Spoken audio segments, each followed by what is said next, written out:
Em Belo Horizonte, o presidente Jair Bolsonaro foi aplaudido e aclamado por uma multidão ao sair do prédio do novo Tribunal Regional Federal da 6ª Região, criado por uma lei sancionada por ele.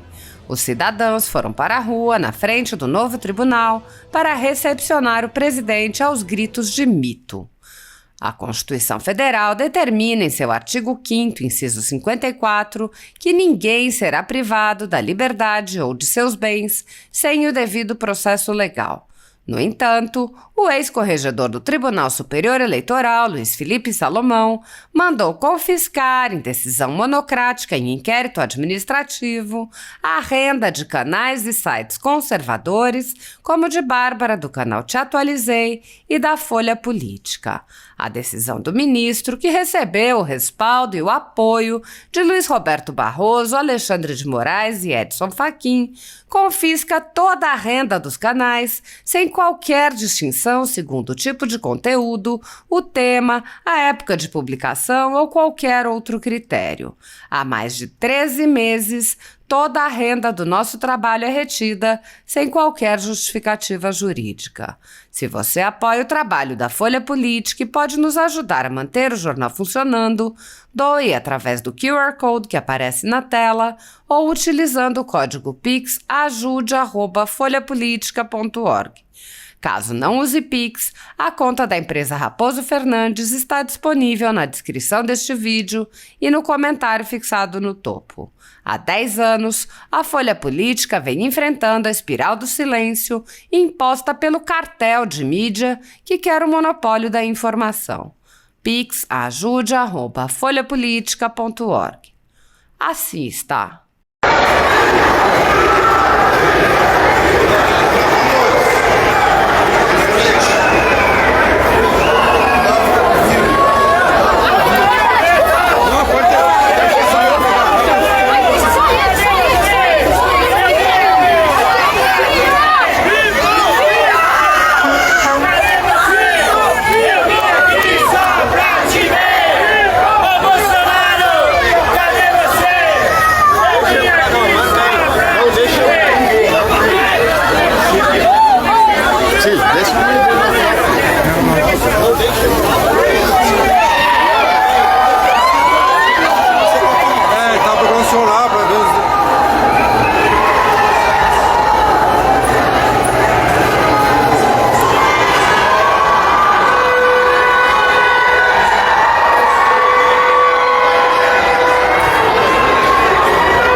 Senadoras, senadores, telespectadores da TV Senado, ouvintes da Rádio Senado.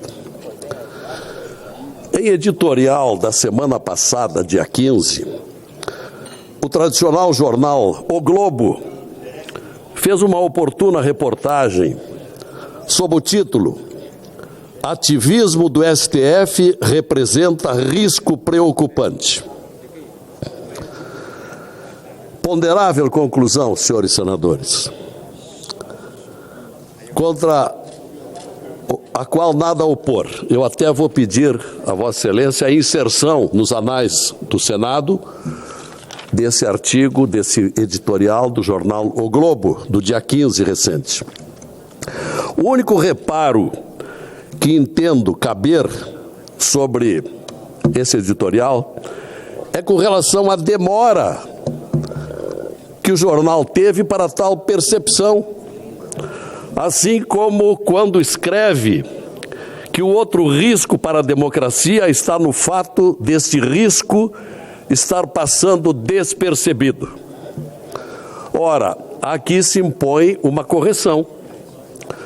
Parece que o Globo não acompanha assiduamente as sessões do Senado, porque aqui há anos verberamos contra os absurdos excessos do Supremo Tribunal Federal.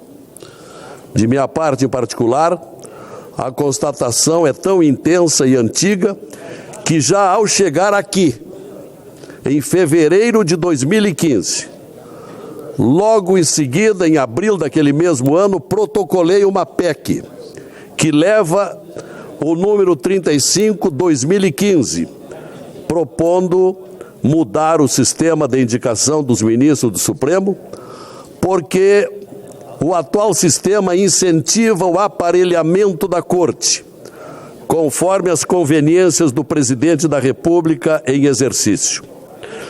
Isso tem se mostrado de forma escancarada e irrefutável. E daí os tantos atravessamentos de ministros indicados ao Supremo, avançando em atribuições próprias, ora do Executivo, ora do Legislativo, em flagrantes invasões de competências. Ainda por isso, lamento aqui, em tempo, que os presidentes da CCJ, há tempo, não aceitam pautar a PEC 35 e até impeçam o seu andamento. Lastimável, antidemocrático. Mas voltando ao editorial de O Globo do último dia 15, que chegou tarde, mas antes tarde do que nunca. Talvez agora, com a força desse grande órgão de comunicação, ganhemos importante apoio para mudar os rumos do hoje desacreditado e ditatorial Supremo Tribunal Federal, que tem anulado leis aprovadas pelo Congresso, atos do Executivo, assim como violado o direito universal de defesa. Os fatos comprobatórios são muitos, são conhecidos, aqui, principalmente aqui no Senado. Ministros se dão ao direito de fazer cobranças públicas de ações do governo, assim como falar mal dele em palestras no exterior, como ocorreu não faz muito nas cidades americanas de Austin e Boston. O Supremo alcançou o auge, senhoras e senhores, telespectadores, senadores. O Supremo alcançou o auge das arbitrariedades no famigerado inquérito das fake news, o inquérito 4781, proposto sem participação do Ministério Público e dali até a prisão do deputado Daniel Silveira, passando por cima da inviolabilidade parlamentar e ignorando a atribuição que era da Câmara Federal. Nesse aludido processo, o 4781, o absurdo dos absurdos.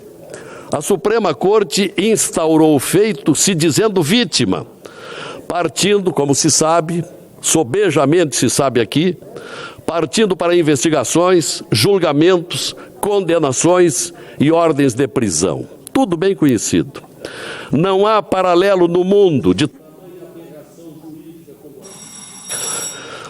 Peço algum tempo a mais, presidente.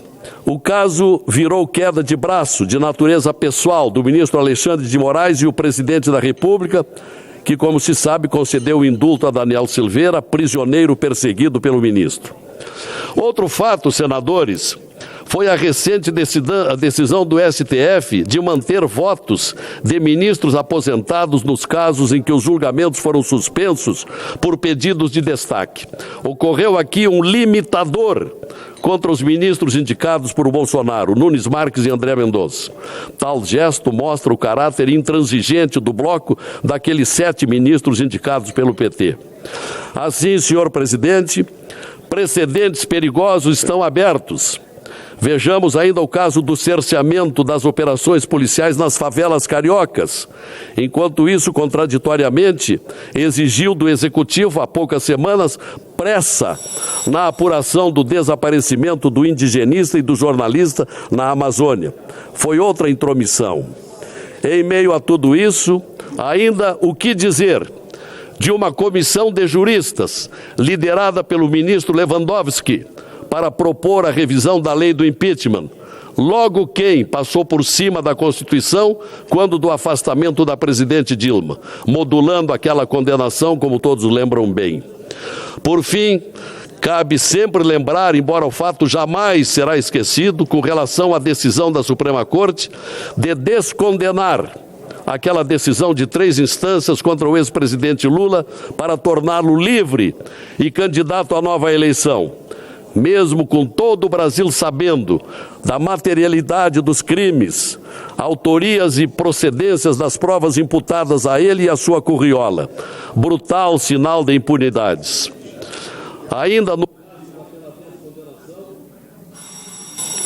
Ainda no rastro daquela descondenação, centenas de larápios da Petrobras, do BNDES, dos fundos de pensão e outros órgãos ganharam as ruas para usufruírem das vantagens ilicitamente auferidas. O crime compensou, senhores senadores. Hoje ainda chegam ao ponto de quererem ressarcimento das multas sofridas. Não poderia haver maior inversão de valores. Portudo, teve razão o jornal O Globo, que citei aqui, quando disse que o ativismo do Supremo é preocupante. Só que, dizemos mais, tal ativismo jurídico é político e ativismo político e jurídico é simplesmente aterrorizante. Para encerrar, senhor presidente, agradecendo a tolerância do tempo, pergunto, vamos seguir aqui inertes, contemplativos a esses descalabros? Pelo menos, senhor presidente, peço-lhe encarecidamente, presidente Rodrigo, Vossa Excelência, tão educado e que faz uma bela gestão, avoque para o plenário a PEC 35, para abrirmos uma perspectiva para a designação futura dos ministros do Supremo. Vamos discutir aqui, presidente, ainda há tempo. Do jeito que está, não dá mais. Obrigado.